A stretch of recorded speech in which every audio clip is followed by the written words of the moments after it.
Hello friends, इस video में हम लोग जो है क्लास 7 जियोग्राफी का चैप्टर नंबर 3 करेंगे, अर्थ चेंजिंग अर्थ। तो हमारी जो अर्थ है उसमें हमेशा कुछ ना कुछ चेंजेस होते रहते हैं। ऐसा नहीं है कि अर्थ जो है हमारी एक ही कंडीशन में हमेशा रहती है, ऐसा नहीं होता है। तो हमारी अर्थ जो है वो बहुत सारे लिथोस्फेरिक जो प्लेट्स होते हैं उनसे मिल के बनी होती है, और ये जो प्लेट्स हैं एक दूसरे से टकराते भी हैं, ठीक है। और इसकी वजह होती है कुछ तो एंडरगोनिक फोर्सेस होते हैं और कुछ एक्सरगोनिक फोर्सेस होते हैं जिनकी वजह से। तो जो हमारी अर्थ है वो बहुत सारे प्लेट्स से मिलके बनी होती है। इसको हम लोग लिथोस्फेरिक प्लेट्स बोलते हैं। और इन प्लेट्स का जो मोमेंट होता है वो दो तरह से हो सकता है, एंडोजेनिक फोर्सेस की वजह से या फिर एक्सोजेनिक फोर्सेस। एंडोजेनिक फोर्सेस में क्या आते हैं, सडन फोर्सेस और डिस्ट्रॉफिक फोर्सेस। जैसे कि अर्थक्वेक आ गया तो जो लिथोस्फेरिक प्लेट्स है उसमें मोमेंट होता ही है। वोल्केनो आ गया या लैंडस्लाइड हो गई, तो इन सारे ही केसेस में क्या होगा, जो प्लेट्स है, जिन प्लेट्स से मिलके अर्थ बनी है उनमें मूवमेंट होना ही है। डिस्ट्रॉफिक फोर्सेस हो गए और बिल्डिंग माउंटेन्स हो गए, ठीक है। डिस्ट्रॉफिक फोर्सेस हो गए या फिर माउंटेन बनते हैं, उसमें भी हमारी जो अर्थ की प्लेट है उसमें जो है चेंजेज आते हैं। एक्सोजेनिक फोर्सेस में क्या आ जाएंगे, जैसे कि कोई रिवर है, विंड है, सी वेव्स है, ग्लेशियर्स हैं। अगर ग्लेशियर्स पिघल जाते हैं तब भी असर होता है सी वेव्स, विंड और रिवर का, इरोजन और डिपोजिशन। तो एक्सोजेनिक फोर्सेस जो होते हैं वो भी हमारे अर्थ के सरफेस पे जो लिथोस्फेरिक प्लेट्स हैं उनमें चेंजेस को ले आते हैं। लिथोस्फेरिक प्लेट्स क्या होती है, यहाँ पे आप देख लीजिए। The earth crust consists of the several large and small, rigid, irregular shaped plates which carry continents and the ocean floor। तो हमारे जो अर्थ क्रस्ट है वो जो है कि बहुत सारे लार्ज और स्मॉल प्लेट्स से मिलके बना हुआ है। ये प्लेट्स जो है रिजिड है, हार्ड है, इरेगुलर शेप में है, और इन प्लेट्स के ही मिलने से या टूटने से बहुत सारे कॉन्टिनेंट्स बने हुए हैं। और इसी से हमारा जो है अर्थ सरफेस और ओशियन फ्लोर बना हुआ है। Endergonic forces sometime provide sudden moment and eight other time provide slow moment. Sudden moment like the earthquake and volcano cause mass destruction over the surface of the earth। तो जब भी earthquake आता है या volcano आता है तो no doubt बहुत सारे डिस्ट्रक्शन हो जाते हैं अर्थ सरफेस पे। यहाँ पे वोल्केनो के स्ट्रक्चर को समझाया गया है। एक वोल्केनो जो होता है या मैग्मा, जो मेंटल लेयर होती है अर्थ की और उसके ऊपर क्रस्ट वाली लेयर होती है। तो ये मेंटल लेयर में जो है मोल्टेन मैग्मा होता है, मोल्टेन कोर में भी होता है। तो यह जो है किसी भी फोर्सेस की वजह से बहुत तेज यह जो है कि अपना रास्ता बनाता है। इसके सरफेस पे जो इसका ओपनिंग होता है उसको क्रेटर बोलते हैं। और यह जो है अगर माउंटेन के थ्रू निकलता है तो इसमें अपना जो रास्ता बनाता है इसको वेंट बोलते हैं, ठीक है। और इसके थ्रू जो बाहर निकलता है इसको लावा बोलते हैं, इसके रास्ते को वेंट बोलते हैं। ये क्रेटर हो जाते हैं, गैसेज एंड ऐश।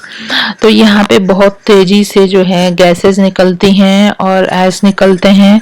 यह जो है क्रस्ट वाली लेयर हो गई और यह जो है मेंटल हो गया। यह होता है मैग्मा चैम्बर, ठीक है।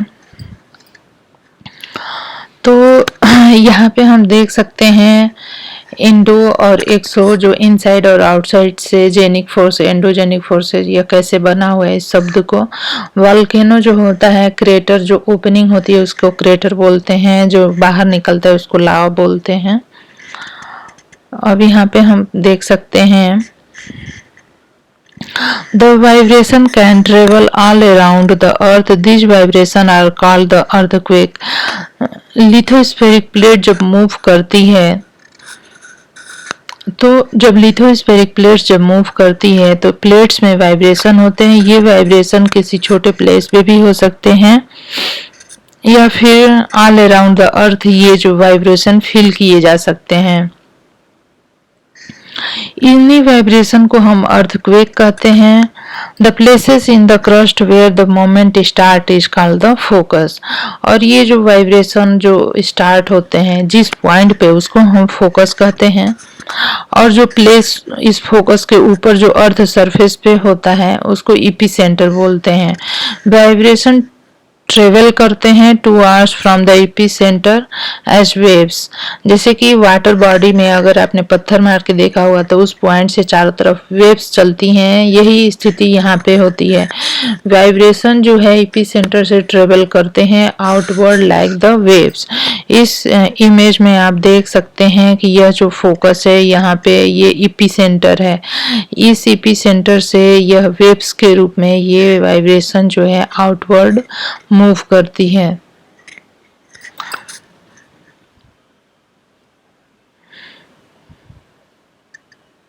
Although earthquake cannot be predicted, the impact can certainly be minimized if we are prepared beforehand. Means कि जैसे earthquake आते हैं, अगर उसके लिए हम लोग पहले से प्रिपेयर हों तो जो हमारा डिस्ट्रक्शन होगा वो जो है कम होगा। जैसे कि अगर कोई बिल्डिंग है जिसमें बहुत सारे लोग रहते हैं तो अगर हमें पहले से पता चल जाता है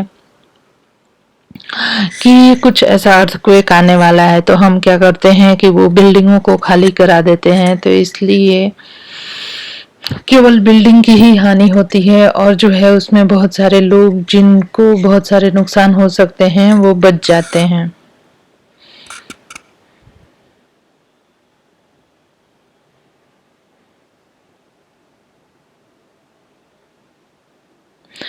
तो यहाँ पे अर्थक्वेक जब आने वाला होता है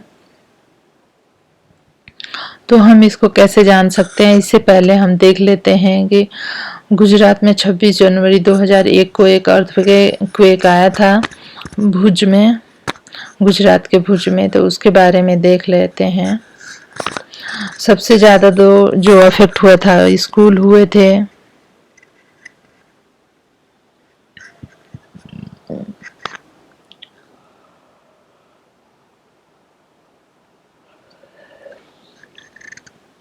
कई सारी जगहों पे जो है आग लग गई थी और इमरजेंसी डिक्लेयर कर दिया गया था उस पूरे जोन में। An earthquake is a measure with a machine called the seismograph। जो earthquake होता है उसको मेजर करने के लिए साइंटिस्टों ने एक मशीन बनाई हुई है जिसको कि हम सेस्मोग्राफ कहते हैं। The magnitude of the earthquake is measured on the Richter scale। जो अर्थक्वेक होता है 2.0 और less can be felt only a little. Means कि जब रिक्टर स्केल पे उसका मेजरमेंट 2.0 होगा तो इस अर्थक्वेक को जो है कि फील नहीं किया जा सकता है सरफेस पे। लेकिन अब अगर जो है अर्थक्वेक 5.0 या फिर उससे अधिक का है तो सरफेस पे अर्थ सरफेस पे फील किया जा सकता है और ये चीज़ों को हमारे घरों में जो चीज़ें रखी हुई उसको हिला सकता है। जबकि 6.01 का हो मैग्नीट्यूड का या फिर उससे ज़्यादा का हो तो जो है कि ये हमारा नुकसान करता है। और अगर 7.0 का होता है तो यह जो है बहुत स्ट्रॉन्ग इफेक्ट करता है और इसको हम मेजर अर्थक्वेक में रखते हैं।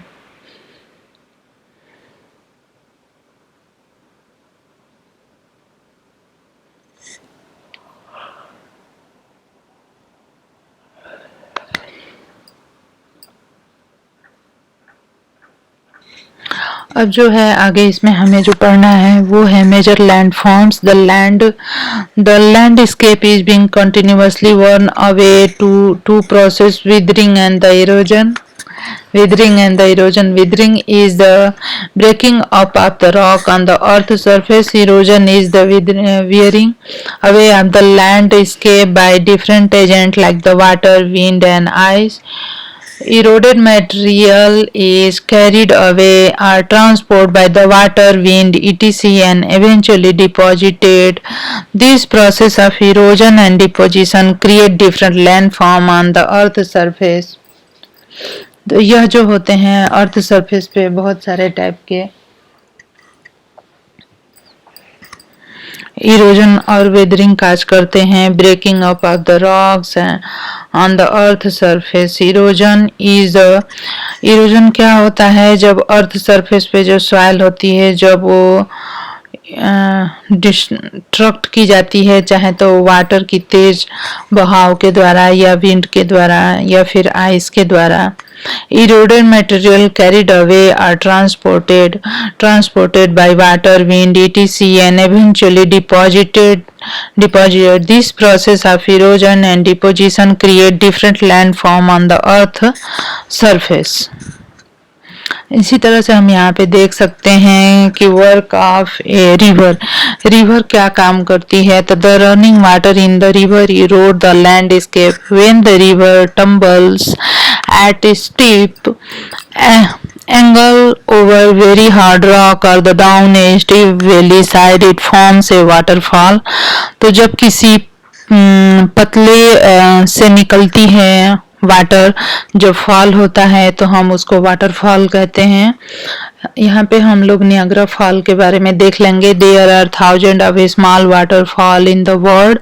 The highest waterfall is Angel Falls of the Venezuela in the South America. Angel Fall जो है वो जो है क्या है, हाईएस्ट वाटरफॉल है, सबसे ऊंचाई से ज्यादा गिरता है. द अदर वाटरफॉल जो है वो है नियाग्रा फॉल्स, जो कि लोकेटेड है on the border between the Canada and USA in the North America, and Victoria Fall on the border of Zambia and the Zimbabwe in the Africa. As the river entered the plain, it twisted and turns from large bend known as the meanders.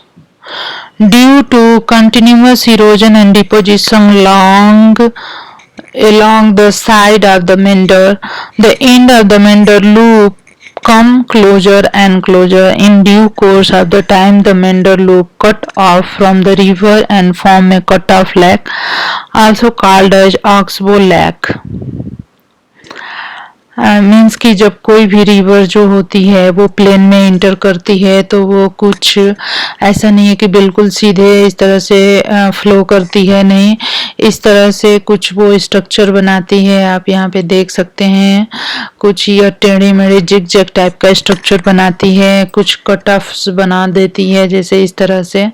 इसको oxbow lake, ये तो ये lake बन जाता है, इसको oxbow lake कहते हैं. ये लीव्स हो जाती है, ये मेंडर्स हो जाते हैं. और इस तरह से this leads to the formation of flat fertile food plain. The raised bank are called the levees. As the river approaches the sea the speed of the flowing water decreases and. तो जो जैसे ही ये water जो ये river है या ocean के पास पहुंचती है तो जो इसका फ्लो रेट होता है वो कम हो जाता है.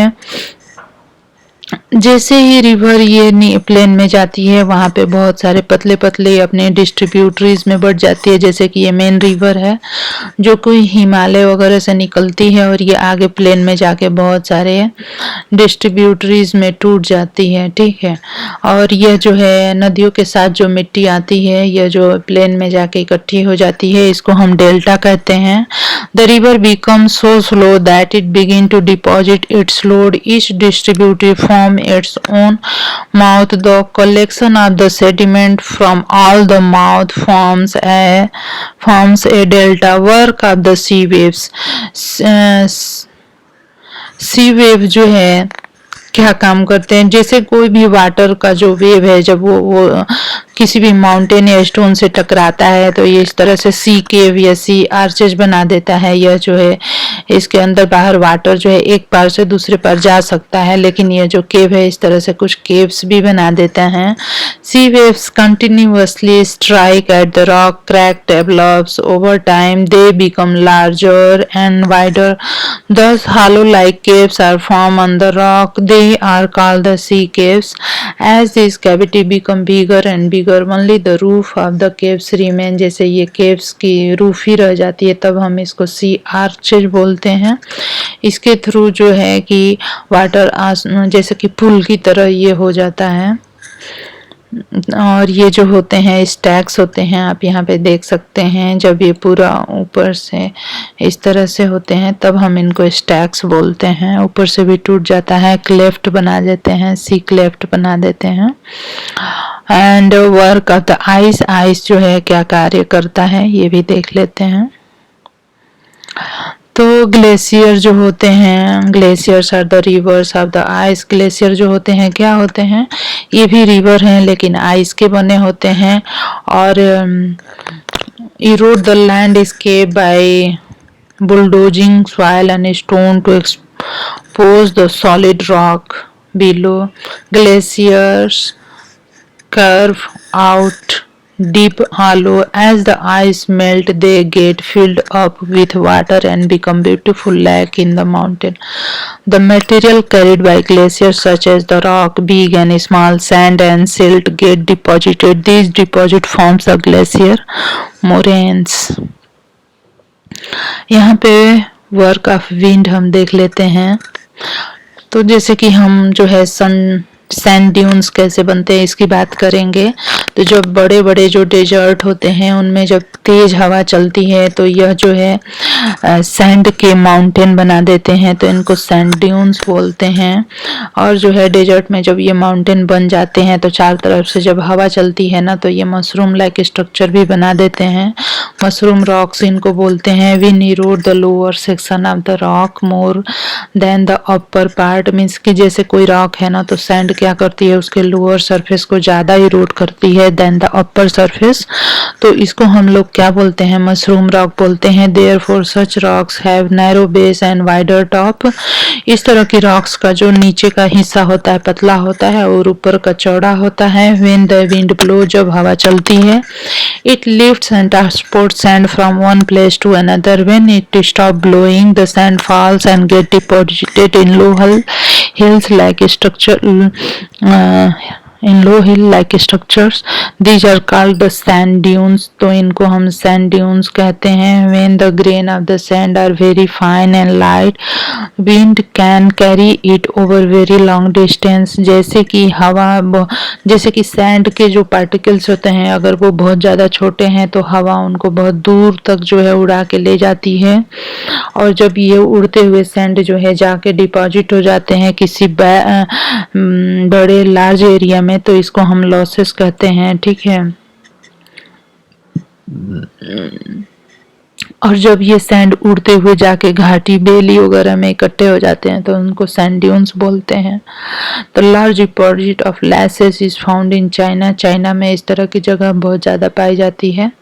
तो फ्रेंड्स ये जो था हमारा ये चैप्टर नंबर 3 था। अगर आपको मेरा वीडियो पसंद आता है तो मेरे चैनल को सब्सक्राइब कर लीजिए और लाइक करिए और शेयर करिए। इसी तरह के और वीडियो पाने के लिए मैं एक्सरसाइज भी कराने वाली हूँ नेक्स्ट वीडियो में। धन्यवाद।